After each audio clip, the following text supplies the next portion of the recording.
En 508, Clovis fait de Paris la capitale du royaume des Francs.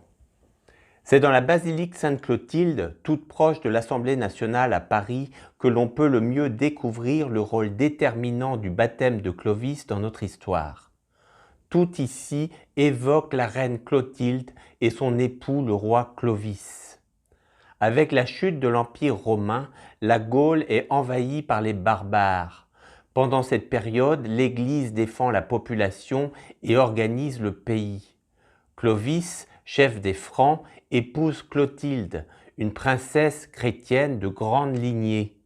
Il n'est pas baptisé, mais lors de la bataille de Tolbiac, alors qu'il est en difficulté face aux Alamans, Clovis se tourne vers le dieu de Clotilde et promet de se faire baptiser s'il est vainqueur.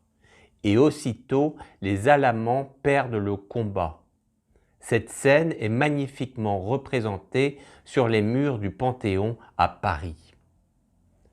Clovis est baptisé le 25 décembre 496 à Reims par saint Rémy. Cette scène est représentée ici à Sainte-Clotilde.